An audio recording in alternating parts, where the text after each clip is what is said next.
A famous sports commentator said that it's a game of two halves, and perhaps that describes conversation, talking and listening, or a better conversation would really be speaking and listening. But it's not a game of two halves, is it? Often they're unequal. We like to be the chap in the middle there doing the talking, not the poor one standing back having to do the listening. We're not so good at listening as we are talking. So the game of two halves is not equal. Especially when we're talking to God. There I go again, talking to God. Not listening to God. And we do this often in prayer. So conversation, the 3 R's of conversation. Reading, writing and arithmetic. No, not those. For those old enough to remember the 3 R's. There's a titter there. Yes, somebody does. The 3 R's of conversation. Recognising, receiving and responding. And they're the 3 R's I want to look at this morning. And we'll start off with the first one, which is logical, isn't it? To recognise. And that seems to be the problem. If you get this one wrong, you're really in for a bad time when it comes to having a conversation.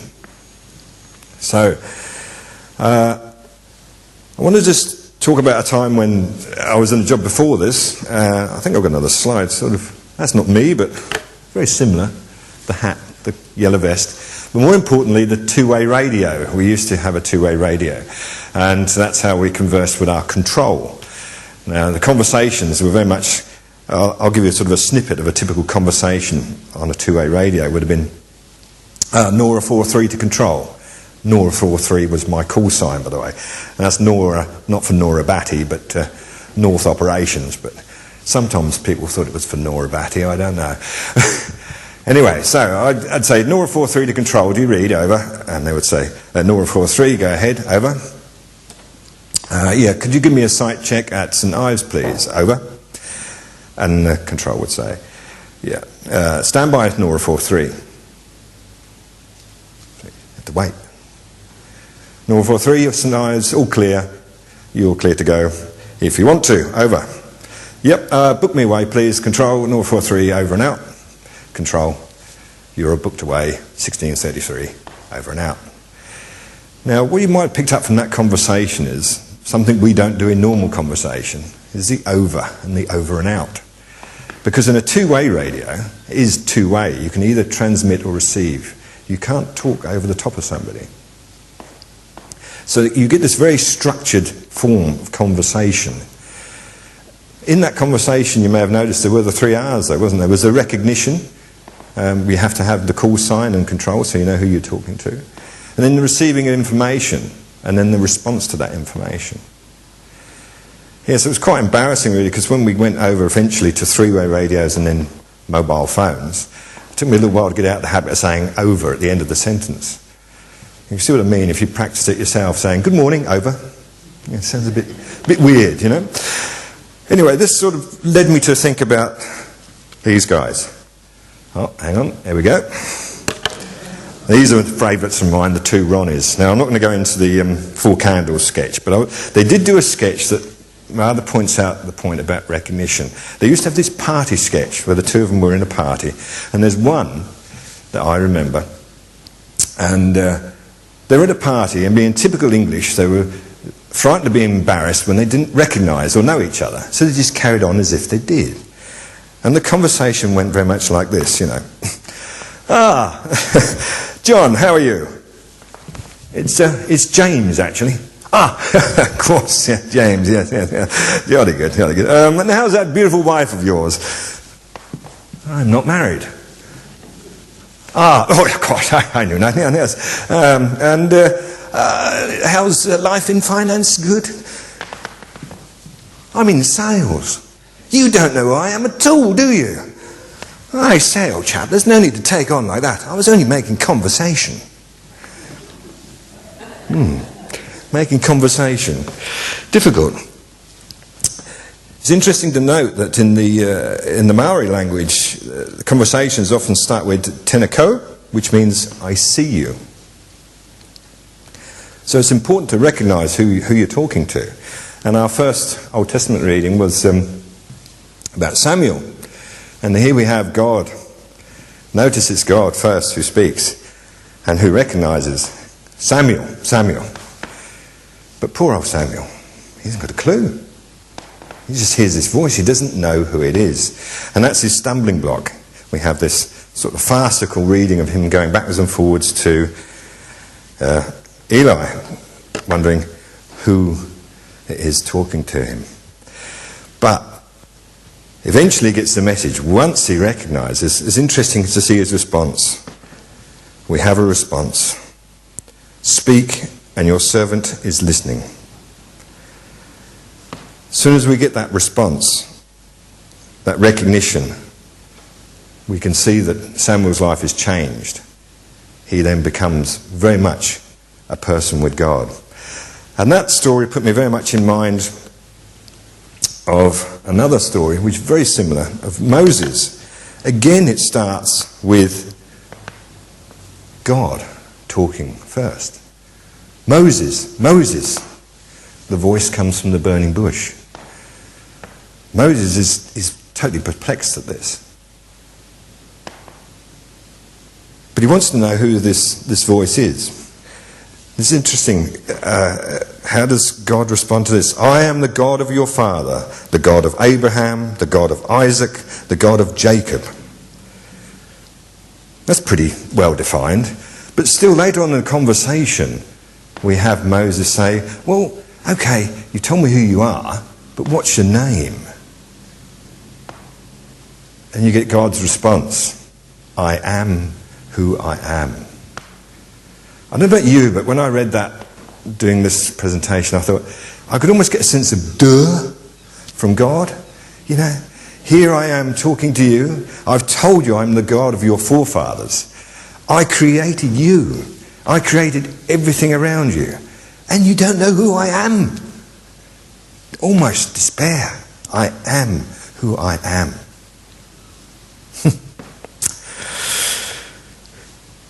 Takes me to our psalm, and I'll just read it to you. The psalm for today is, O Lord, you have searched me and know me. You know where I sit down and where I rise up. You discern my thoughts from far away. Psalm 139. You see, God knows us, and he demonstrates that by having this initial response to us as him that initiates all the contact. He starts the conversation. He starts the 4 hours with the recognition. We have to receive that recognition.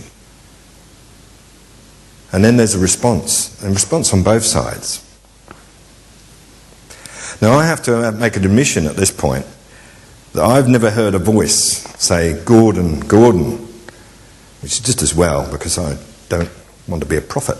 But there are other ways of hearing God, especially in prayer. And it's not always words, but it's thoughts and actions. And I've always found that you can always tell when God is speaking to you through an action because he always expects an action back. There's always a response. But there have been people through history that have heard voices. We've got famous ones like Joan of Arc. But going back to the Bible, we've got Paul, of course. Very famous character in the Bible. Interestingly, how his discipleship starts. Again, you get Saul, Saul, why do you persecute me? God's not afraid to repeat the name so you don't get it the first time, you'll get it the second time. Paul's response is, who are you, Lord? And you get the same response, Jesus. From then on, his response and life is totally changed. Now sometimes we can get quite desperate to hear these voices, and we can sort of perhaps imagine them. And I'll just introduce you to somebody now. Some of you may know.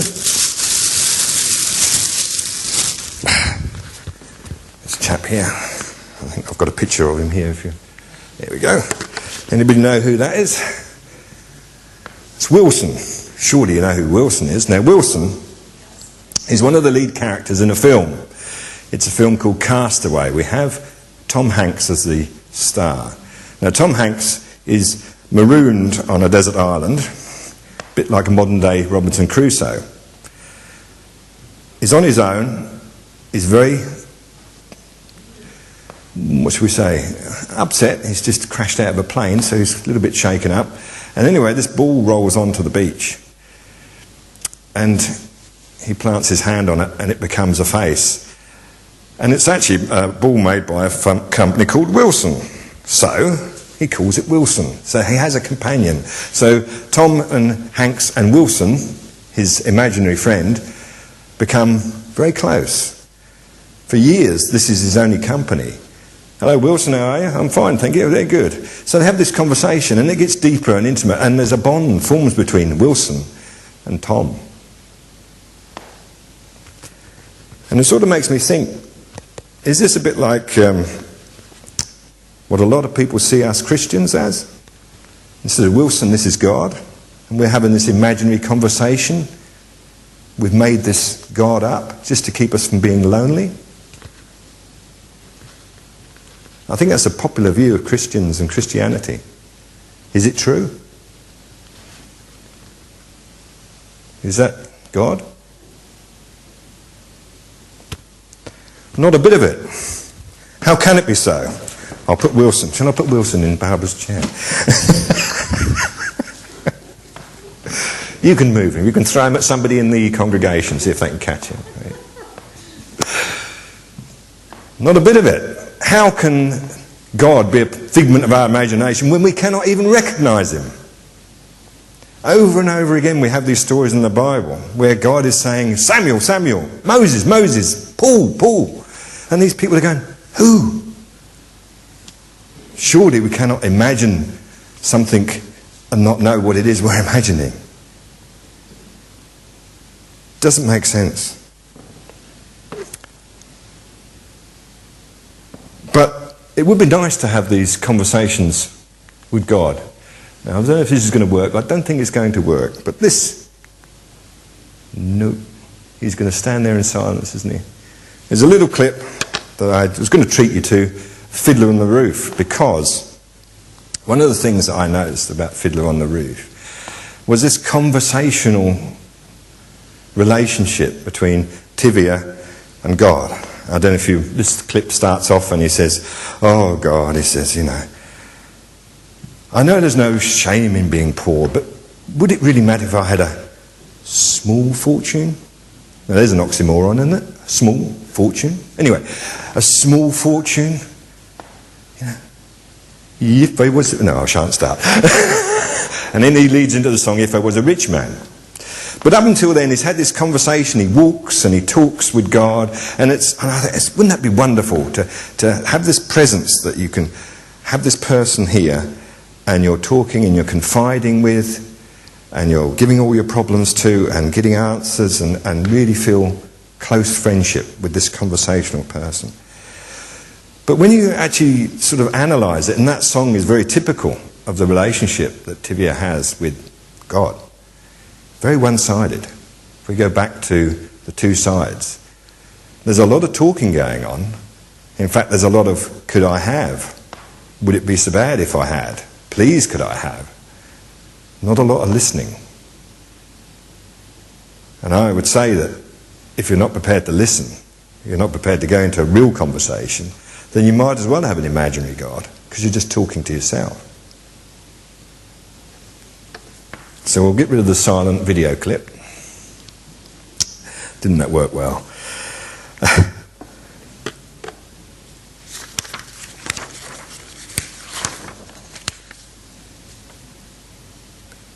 Part of a conversation to get to know someone is nearly always has questions in it. And it's very interesting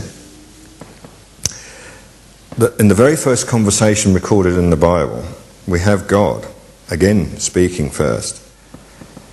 And what does he say? Where are you? Yeah, the very first conversation recorded in the Bible starts off with a question in the conversation. Where are you? So we need some questions to know who we are and what's going on in this conversation. So we got to this point where we've got the story about Nathaniel. Now, we've heard of doubting Thomas. Nathaniel, I think, goes one a little bit more, doesn't he? We have Philip goes up to him and he says, hey, really, you imagine he's really excited. He says, I found the one that Moses and all the prophets have written about. Jesus, son of Joseph, the Nazarene. What? Says Nathaniel. Can anything good come from Nazareth? God, I don't know about doubt. Can you get the scorn out of that as real? Somebody said Nazareth wasn't a very popular place. It must have been like, I don't know, Moderaker, I suppose. Anyway, anybody from Moderaker? I've just alienated half the congregation. Anyway. But what's his response to that? He says, hello, I've killed it, I think. There we go. Come and see. Come and see. And the amazing thing is that while Nathaniel is even just approaching Jesus, Jesus recognises him. He doesn't need an introduction. He knows him. We only get a little bit of the conversation, but the response is quite clear. It says, where did you get to know me? That's what Nathaniel says. Where did you get to know me? It's not, oh, so you knew who I was then, or you've heard about me. Nathaniel realises that Jesus, God, knows him. And then we go into the receive and respond. Quite interestingly, once he says that, what Jesus says to him requires a receiving and a responding. He says, you'll see more things. All you have to do, two things, is believe and follow. That's what he's saying. Jesus is saying, come and see. If you believe and follow me, if you receive me, respond to me, you'll see great things.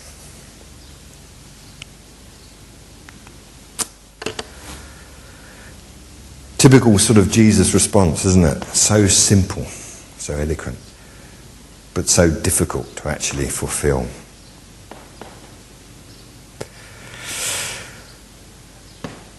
Anyway, I'm going back to Fiddler on the Roof and Tivio. I haven't given up on him. I still like this conversational style. But rather than a conversation, perhaps we could turn that into a prayer. Have a conversational prayer. Why don't we have this relationship with God through prayer? This conversational relationship. Rather than saving prayer for those special times or those special places, why not do it all the time? Perhaps even when you're in the queue in the post office. A typical queue in the post office. I'm the one at the back. Especially if there's two queues. Do you ever get that? You go in the wrong queue. If you're like me, you hate wasting time. And sometimes just standing there in a queue is a waste of time. But we could use that time. We could use that time to have a silent prayer with God. A conversation with him. We could tell him, about the good times. Don't worry about wait until the real bad times come and we need some help. What about telling him about the good things? The beautiful sunny morning we've got. This wonderful world we've got that he has created. You see, there I go again, though. Did you pick up? I'm saying about telling him. Falling into my own trap. Perhaps we should have that prayer in silence and just listen to God. Wait for God to talk to us. Give him some space. Clear our minds. Well, actions speak louder than words. And you should practice what you preach. I don't know if I can get another one out of those. But there's two anyway. So I thought I'd like to end this conversation with you, which has been very one-sided, hasn't it? With a chance to you to practice your 3 hours, a conversation. We do this later on normally, but I'd like to do it now if we could. I'd like us to practice the 3 hours by see if we can find someone to recognise, someone we don't know particularly well, and I'd like them to receive and respond in the peace. So if we can go up to somebody and say, peace with you, and I'd like that person to turn around and say, and to you too. So we have a receive and response. But if we could start that with a recognition, if we could try and find somebody we don't normally say that to, and have just a chance to introduce ourselves, not like the two Ronnies, and assume that somebody knows you. I've got a badge on, so it makes it easier. Now just go up to someone and say, I'm Gordon, peace be with you. Well, no, I don't want you to say that because you're not Gordon. But anyway, I'm sure you've got the idea. So I wonder if we could take time to finish this this conversation on a conversation. Find somebody next to you, a little bit further away from you, and say, peace be with you. Could you do that for me? Let's try it.